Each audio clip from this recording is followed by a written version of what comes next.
বসেন। ধন্যবাদ সবাইকে। সো আমরা সবাই বিজয়ী, এই কথাটা যখন আমরা বলি, আমি জানি না আপনাদের অনুভূতি কি হয়, কিন্তু আমি কিন্তু ভিতর থেকে আবার চার্জ হই। অর্থাৎ বিজয়ী শব্দটা ইটসেলফ নিজেকে নিজে মোটিভেট করার একটা শব্দ। আপনারা জানেন যে doctor APJ Abul Kalam sir বলেছিলেন যে স্বপ্ন কিন্তু সেটা না যেটা আপনি ঘুমায় থাকেন, স্বপ্ন সেটা যেটা আপনাকে জাগায় রাখে, আপনাকে শক্তি যোগায়, আপনাকে যুদ্ধ করার শক্তি যোগায়। প্রিয় বন্ধুরা, প্রথমেই আপনাদের সবাইকে আমার ধ্রুবতারা পরিবারের পক্ষ থেকে আমার আন্তরিক কৃতজ্ঞতা যে আপনারা এই প্রকল্পের সাথে যুক্ত হয়েছেন।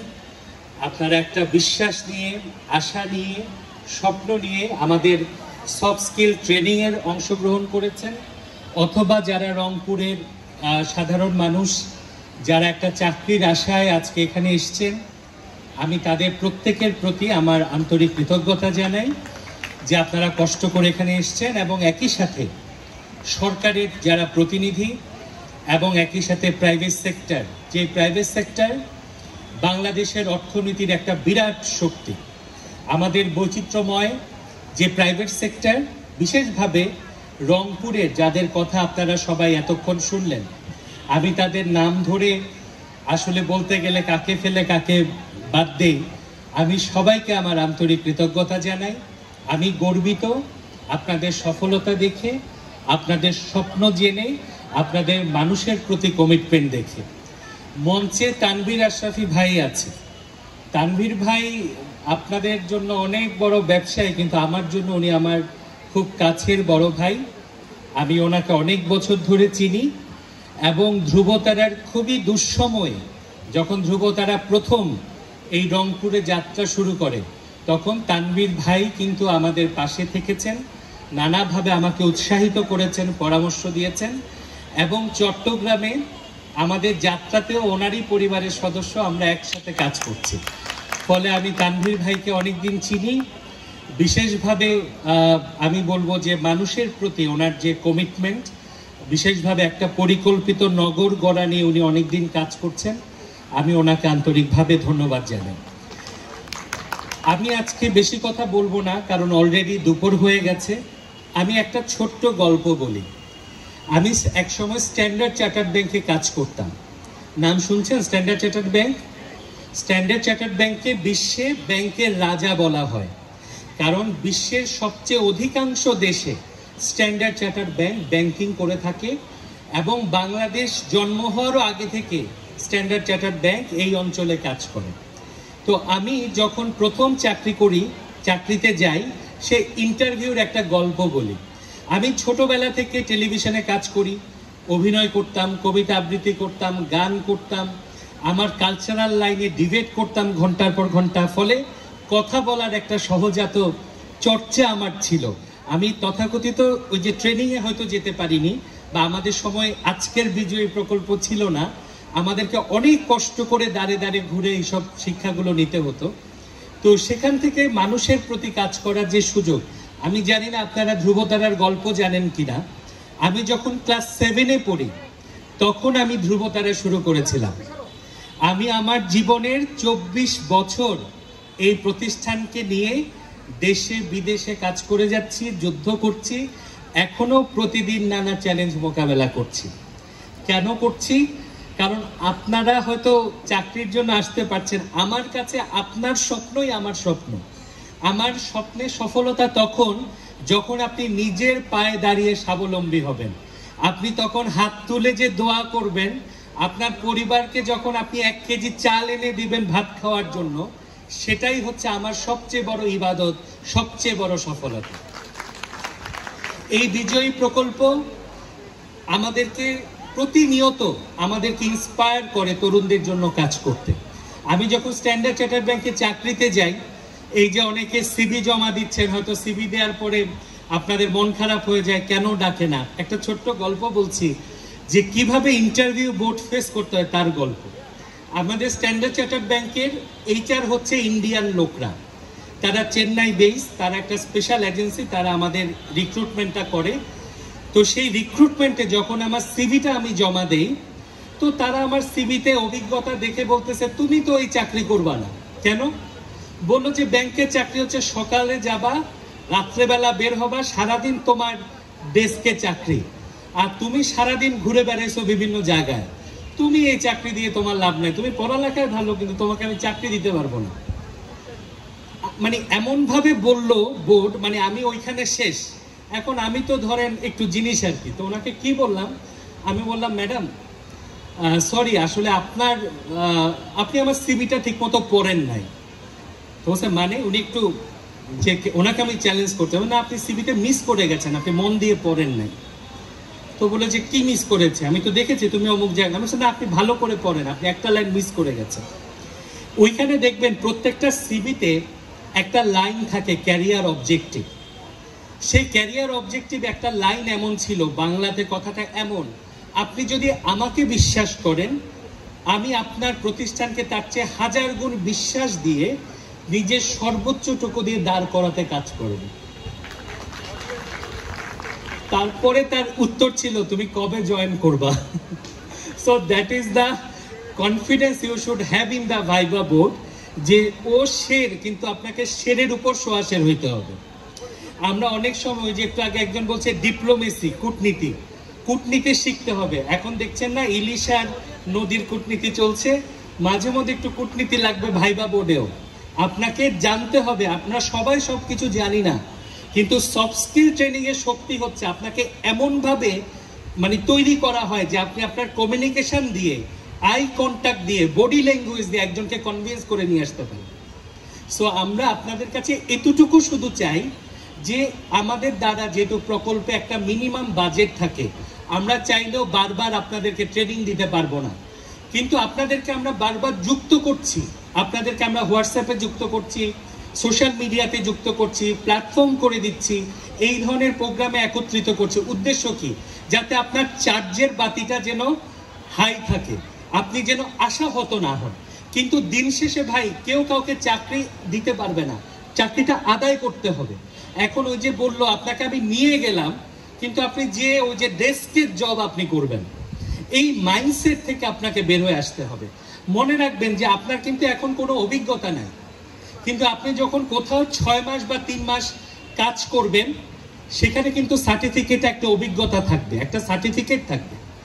এবং আমাদের ধ্রুবতারাতে আমি জানি না কয়টা এনজিওতে বাংলাদেশে আছে, আমরাই বোধহয় প্রথম, আমরা কিন্তু ব্রেকের পরে আমরাই একমাত্র এই যে ইন্টার্নশিপ শুরু করে দিয়েছিলাম, যে আপনারা চাইলে এখানে 3-4 ঘন্টা মানে দিনে কাজ করতে পারবেন।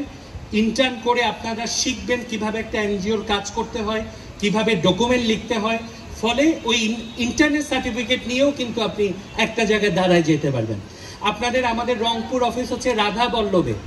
আপনারা যারা ফ্রি আছেন, ওই যে বলছে প্রেম করেন, ঘুরেন, অনেকে আবার বিশেষ জায়গায় দেখতে টেকতে যান আর কি, ওইগুলোকে একটু কমাই দিয়ে যদি আপনারা দয়া করে একটু নিজের ক্যারিয়ারে একটু দেখেন, এই যে আমাদের অফিসে একটু যান, কিভাবে আমরা কাজ করি। আমাদের অনেক সময় চাকরি দেওয়ার লোক থাকে না, স্টাফরা পেরে ওঠে না, অনেক কাজ আছে যেখানে আপনারা যুক্ত হইতে পারেন শিখার জন্য, নিজের অভিজ্ঞতার জন্য। এগুলো যখন থাকে, এই অভিজ্ঞতার সার্টিফিকেট কিন্তু আপনাকে অন্য জায়গাতে চাকরির জন্য একটা প্রায়োরিটি আপনাকে তৈরি করে দিতে পারে। সো আমি যেটা বলার চেষ্টা করছি যে দক্ষতা একটা লাইফ টাইম প্রসেস, দক্ষতা একদিনে কেউ কাউকে দিয়ে দেয় না। আপনার একটা মাইন্ডসেট থাকবে। আজকে আমি ক্লাস 7-এ পড়া অবস্থায় আমি যখন ধ্রুবতারা বলি, বিশ্বাস করেন আমি এখানে আমার এক বন্ধু আছে, কোথায় জানি না, এখন চাকরি বাকরি পাইছে আর কি, আমি যে উনি সাক্ষী, ওনাকে দেখে রাখেন, ওনার চেহারা ভবিষ্যতে লাগবে আপনাদের। কত গালি যে আমি শুনছি, মানে কত রকম টিজিং এর শিকার হয়েছি। এবং আমার এলাকায় আমি বিখ্যাত ছিলাম পাগল বলে, আমি কত রকম কথা শুনে বড় হয়েছি, কেন আমার চুল এমন, কেন আমি এই বলি সেই বলি। কিন্তু বিশ্বাস করেন আমার এলাকার মানুষ গর্ব নিয়ে বলে অর্ক আমাদের এলাকার ছেলে। এবং আমি বড় মুখ করে বলছি না, আমি যে এলাকায় এখন যারা আমার সমালোচনা করত, তারা আমার কাছে আসে চাকরির জন্য, উদাহরণ অনেকেই আছে, তারা আমার কাছে আসে সহযোগিতার জন্য। আইনের যখন কোনো বিপদে হয়, সহিংসতার শিকার হয়, ওই ধ্রুবতারাই কিন্তু তাদেরকে ছাতাটা আগায় দেয়। সুতরাং ওই যে বললাম আজকে যে বন্ধুরা, এখানে বিসিকের কথা কি বলবো, উদ্যোক্তা, আমার মনে হয় কোনো উদ্যোক্তা, আপনারা যদি বন্ধু বান্ধবকে বলেন ভাই আমি উদ্যোক্তা হবো, প্রথম তো তার বিয়ে হবে না, এটা গ্যারান্টি। সেকেন্ড কথা হচ্ছে তার পরিবার দিবে সবচেয়ে বড় বাধা, আরে তুই কি উদ্যোক্তা হবি। আমাদের ফ্যামিলিতে মিথ্যা কথা বললেন না ভাই, এখনো কিন্তু ফ্যামিলির মেম্বাররা পছন্দ করে না, আর এই চাকরি একটা করলে আমি খাইতে পারবো, কিন্তু উদ্যোক্তা হইতে গেলে কত বছরে সফল হবে, বাড়িঘর বেচবে কিনা, এই ভয় মানুষ কিন্তু আসে না। অথচ আপনি একজন চাকরি যখন করবেন আপনার কিন্তু লিমিটেড ইনকাম, আপনি একটা নির্দিষ্ট 9টা 5টা ডিউটি। আমি যখন ব্যাংকে ছিলাম, বিশ্বাস করেন ভাই, আমি অনেক টাকা কামাইছি, কিন্তু আমার মতো যন্ত্রণা আমার মনে হয়েছে এই চাকরি আমার জন্য না। আমাকে আমার অনেক বস কাউন্সেলিং করছে যে কি ভাই তুমি স্ট্যান্ডার্ড চার্টার্ডে থেকেও তুমি শান্তি পাচ্ছ না, তোমার তাহলে যাবা কোথায় পৃথিবীতে। আমি বলছি শুনেন, সবাই এসি রুম চায় না। এখন দেখেন আমি রংপুরে আছি, কালকে আমি ইচ্ছা করলে কুড়িগ্রাম যাচ্ছি, আমাকে কোনো বসকে ছুটির দরখাস্ত দিতে হচ্ছে না। এটা হচ্ছে একজন উদ্যোক্তার শান্তি। কষ্ট আছে, ঋণের দায় জর্জরিত হই, অনেক সময় তহবিল পাওয়া যায় না, অনেক সময় স্যারদেরকে ম্যানেজ করা যায় না, অনেক কষ্ট আছে, কিন্তু আমাকে বলেন কষ্ট কোথায় নাই। সুতরাং আমরা এখন এই যে একটু আগে শুনলাম জেনারেশন জেড না কি বলেন, জেনজি, আপনারা এখন এই যে কথাটা বলছেন এটা কিন্তু বহু আগে 2015 সালে জাতিসংঘ বলছে। আমরা এসডিজি 8 যদি আপনারা তাকান, এসডিজি 8-এ কিন্তু বলা হচ্ছে ডিসেন্ট ওয়ার্ক। ডিসেন্ট ওয়ার্ক মানে মর্যাদাপূর্ণ কাজ। আপনাকে খালি 10-20 হাজার টাকা চাকরি তা না, আপনার যেটা প্রাপ্য সেই বেতনটা আমরা পাই কিনা, আমরা পাই না, বাংলাদেশে মানুষ পায় না। বিশ্বাস করেন আমরা যে বেতন পাই এটা আন্তর্জাতিক বাজারের অনেক কম।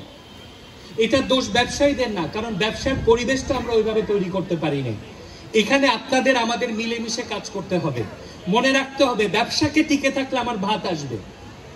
ব্যবসা টিকে থাকলে এখন কি হয়, কথার সাথে আমরা দেখি আন্দোলনে নেমে যায়, শিল্প প্রতিষ্ঠান ভাঙো, কিন্তু আমরা একবার ভাবি না যে ওইটা হ্যাঁ কম দেয় বেশি দেয় ঠিক আছে, কিন্তু কিছু তো আসে, ওইটা বন্ধ হইলে তাও থাকবে না। সুতরাং আমাদের প্রত্যেককে, যে আপনারা যারা ট্রেনিং করেছেন আমাদের প্রজেক্টে, আমরা আপনাদেরকে শিখিয়েছি কিভাবে দায়িত্বশীল নাগরিক হতে হয়, কিভাবে ব্যবহার করতে হয়, রাগ হলে কিভাবে কন্ট্রোল করতে হয়। বিশ্বাস করেন আমি এখনো প্রত্যেক রাত্রেবেলা বাসায় ডায়েরি লিখি। আমার যখন প্রচন্ড রাগ হয় আমি কাগজের মধ্যে ইচ্ছা মতো দাগাদাগি করি। এই রাগ নিয়ন্ত্রণটা শিখতে হবে। মুখের কথা কত কঠিন এটা তো দেখছেন গত 1 মাসে। এই মুখের কথার বিপদ থেকে কিন্তু বাঁচতে হবে আমাদেরকে। এই ছোট্ট কথা মানুষকে শেষ করে দেয়। এই জন্য আমাদেরকে দায়িত্বশীল নাগরিকের মতো আচরণ করতে হবে। এই দেশটা আমাদের ভাই। এই যে আমরা একটু আগে গাইলাম না আমার সোনার বাংলা, গেয়েছি কিনা? আমরা কি এই গানটা শুধু ঠোঁট থেকে গাই? এই গানটা যেন আমার অন্তর থেকে আসে, আমার বিশ্বাস থেকে আসে, আমার নিঃশ্বাস থেকে আসে। আপনি যখন দেশকে ভালোবাসবেন তখন দেশের খারাপটাকে আপনি গ্রহণ করতে পারবেন না। আমরা চাই আমাদের পরবর্তী প্রজন্ম, আমার কিন্তু এই অনেকে বলছে 26 তারিখ কি হবে, আমি কালকে বলছিলাম 26 তারিখ আমার জন্মদিন, তো এই 26 তারিখে আমার 35 বছর শেষ হয়ে যাবে, আমি আর যুব থাকবো না। শোক বার্তা, আপনাদের দলে আর আমি নাই, কিন্তু আমার চেয়ারটা তো আপনারা আসবেন। তাহলে আমি কি দেখতে চাই? আমি দেখতে চাই আমি অর্ক না থাকলেও আরো 100 অর্ক তৈরি হচ্ছে কিনা।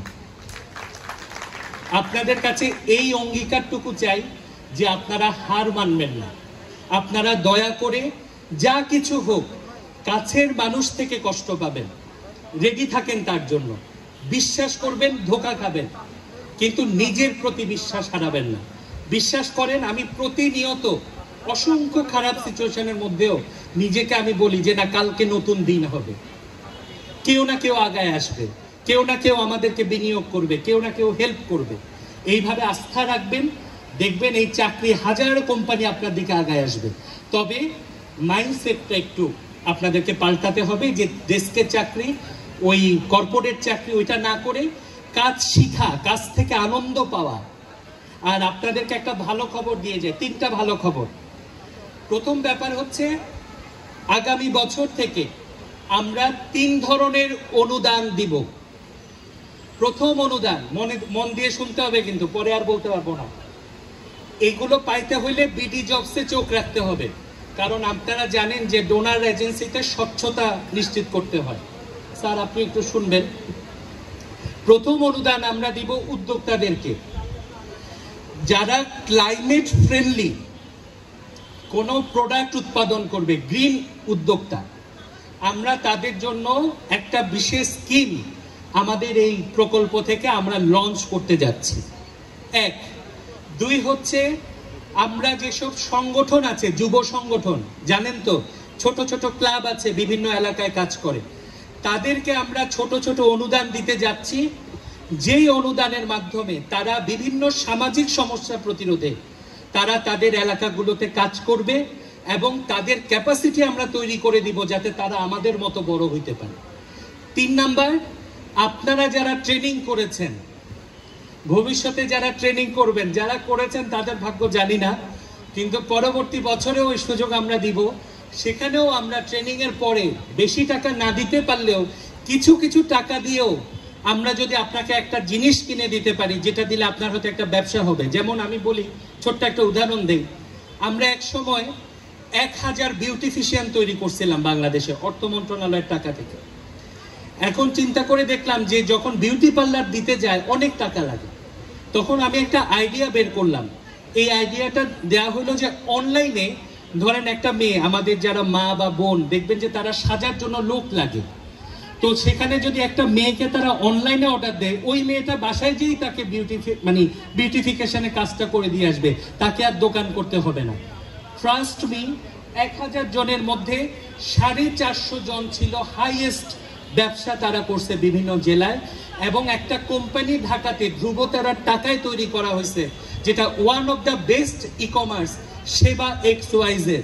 আপনারা নাম শোনার কথা, সেবা XYZ কিন্তু ধ্রুবতারার প্রথম স্টার্ট আপ, যেগুলো আমরা প্রথমে ঢাকায় শুরু করছি। সেখানে কিন্তু এখন ওই অনলাইন থেকেই মানুষ সেবা নেয়। এমনকি অবাক হবেন, আমাদের ছেলেদেরও মন খারাপের কিছু নেই, ওই নাপিত বেটাও এখন বাসায় যেয়ে সব করে দিয়ে আসে। সুতরাং জীবন এখন অনেক সহজ হয়ে গেছে। পাঠাও নাম শুনছেন? পাঠাও এখন কুরিয়ারও সেই খাবার নিয়ে যায় ফুড পান্ডায়। আপনাকে সময়ের সাথে সাথে খাইতে হবে যে কোন বিজনেসটা মানুষ খাবে। খাবে বলতে বোঝাচ্ছি কোন মানুষটা ব্যবসাটা চলবে। সুতরাং এখানে অনেক সফল মানুষ আছে, তানভীর ভাই আছেন, বিসিক আছে, বিসিকে হাজার হাজার উদ্যোক্তা প্রতিদিন যায়।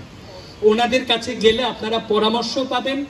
কেউ যদি পরামর্শ না দেয় আমাকে বলবেন, আমি ওদের দরবারে যেয়ে দাঁড়াবো। শিখার জন্য কেউ বাধা দিবে না। ডিসির কাছে যাবেন, ডিসি সাহেবও যদি না শিখায়, আমি আপনাদের উকিল হয়ে রাস্তায় দাঁড়াবো। আমি শুধু অনুরোধ করবো, আপনি হার মানবেন না। এই অনুরোধটুকু রেখে আমি আর কথা না বাড়াই, দুপুর হয়ে গেছে। আপনাদের সবার সাথে এই প্রকল্প থেকে যত ধরনের সহযোগিতা সেটা আপনারা পাবেন। এই জব মেলা আজকে শুরু হয়েছে ঠিকই, প্রতি বছর আমরা জব মেলা করব। আজকে হয়তো 10টা 20টা প্রাইভেট সেক্টর আসছে, ইনশাল্লাহ 50-60টা প্রাইভেট সেক্টরও একদিন আসবে।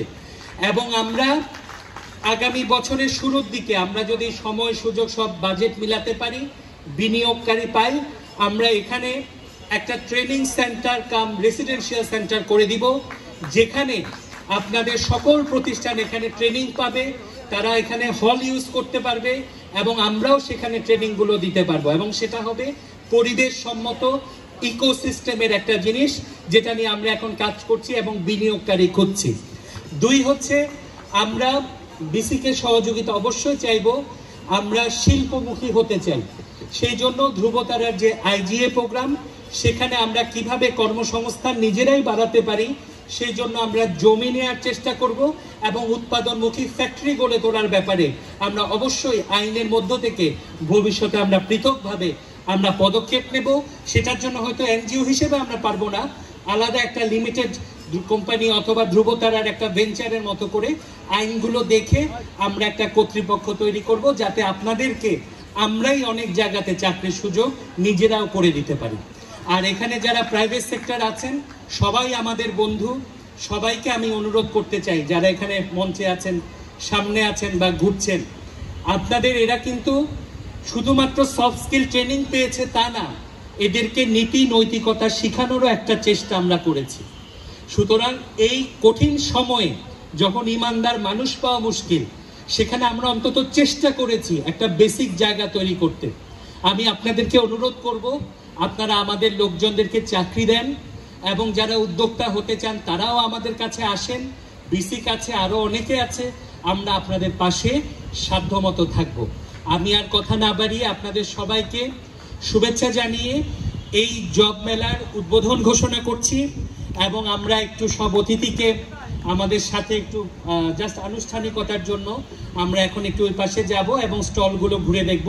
আর আপনাদের জন্য কালচারাল প্রোগ্রাম আছে, আপনাদের জন্য সারাদিন এখানে চাকরি, সিভি, ইন্টারভিউ এই কাজ চলবে। আপনারা অবশ্যই স্টলগুলোতে যাবেন এবং আপনারা এই সুযোগকে নেবেন, নেটওয়ার্কিং করবেন এবং অন্যান্য প্রশিক্ষণার্থীদের সঙ্গেও একটা ভালো বন্ধুত্ব তৈরি করবেন। সবাই ভালো থাকবেন, ধ্রুবতারার পাশে থাকবেন। স্বাধীন ভাই, আপনাকে অনেক ধন্যবাদ, আপনি অনেক কষ্ট করছেন যে কারণে আমরা এই জায়গা পর্যন্ত আসছি। আমার সকল স্টাফ যারা কষ্ট করে এই গরমে কাজ করছেন, বিশেষভাবে আমি নুসরাতকে ধন্যবাদ জানাবো। Nusrat is expecting mother. Nusrat এই অসুস্থতা নিয়েও আপনার এই যে দাঁড়ায় আছে এখনো ঘন্টার পর ঘন্টা, আপনি বসেন। সো সেই জায়গায় আমি সবাইকে ধন্যবাদ জানাই যে আমরা শুরু করতে পেরেছি, আরো ভালো করতে পারবো, কারণ এটা মাত্র শুরু। আগামী 5 বছরে শিখে যাব। ভালো থাকবেন সবাই। জয় বাংলা।